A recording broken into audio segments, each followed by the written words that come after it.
नमस्ते। आज हामी ब्रेक डान्सिङको एक्साइटिङ टपिक डिस्कस गर्न लागेका छौँ। सधैँ फ्लेयर गर्दा चाहिँ के हुन्छ? ब्रेक डान्समा फ्लेयर एउटा इम्प्रेसिभ र च्यालेन्जिङ मुभ हो। डेली सधैँ फ्लेयर प्र्याक्टिस गर्दा चाहिँ के फरक पर्छ वा हुन्छ? ल अब सुरु गरौँ। Mastering flair technique.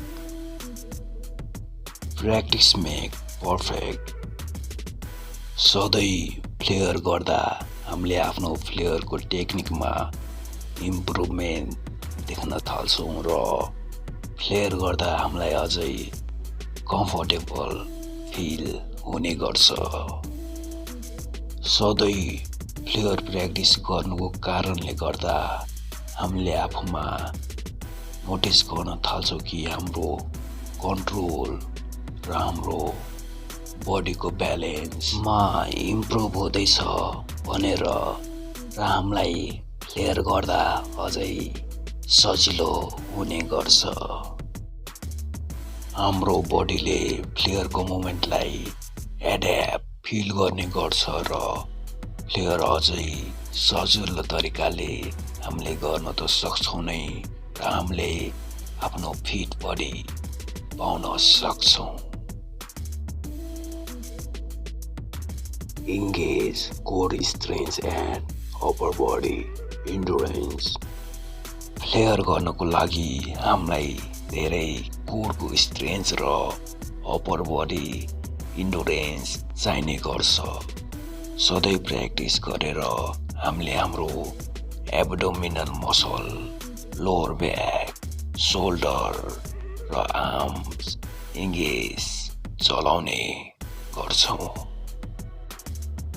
टाइम बिते अनुसार हामीले आफ्नो वर्कआउट रुटिनमा फ्लेयरलाई गरेर सिग्निफिकेन्टली कोरको स्ट्रेन्थ, शक्ति र अप्पर बडी स्टामिनामा इम्प्रुभमेन्ट पाउन सक्छौँ। हामीलाई अझै धेरै कन्फिडेन्ट फिल हुने गर्छ। अरू भेरियस डान्स वा ब्रेक डान्स मुभ जहाँ सिमिलर फ्लेयरको मुभमेन्ट हुने गर्छ। Improved flexibility and range of motion. फ्लेयरलाई स्मुथली गर्नको लागि फ्लेक्सिबिलिटीले भाइटल रोल प्ले गर्ने गर्छ। जब हामी फ्लेयरलाई आफ्नो डेली रुटिनमा गर्ने गर्छौँ, हामीले आफ्नो रेन्ज अफ मोसन र फ्लेक्सिबिलिटीमा धेरै नै इम्प्रुभमेन्ट भएको देख्न थाल्छौँ। फ्लेयर गर्दा हामी आफ्नो स्ट्रेचिङ खुट्टालाई तन्काउने गर्छौँ, जसको कारणले हामीले आफ्नो हिप, ह्यामस्ट्रिङ र लोअर ब्याकमा फ्लेक्सिबिलिटी बढाउने गर्छौँ र अरू पोसिबिलिटीहरू एक्सप्लोर गर्दै आफ्नो बाउन्ड्रिजलाई पुस गर्नको लागि हामीले पोजिटिभली इम्प्याक्ट गर्ने गर्छौँ। Body awareness and intelligency. सधैँ फ्लेयर प्र्याक्टिस गर्दा हाम्रो बडी अवेरनेस र इन्टेलिजेन्सीमा डिप सेन्स डेभलप हुने गर्छ। फ्लेयर गर्दा हामीले आफ्नो बडीको पोस्चर, पोजिसन र ब्यालेन्समा अझै सतर्कता फिल गर्ने गर्छौँ। हामी आफ्नो बडी मुभमेन्टमा ट्युनिङ, कनेक्सन फिल गर्ने गर्छौँ, जसले गर्दा हामी आफ्नो रियल टाइममा र डान्स पर्फर्मेन्समा प्रिसियसली रिदममा, बिटमा चल्ने गर्छौँ र डान्स गर्ने गर्छौँ। Mental growth and strong mindset.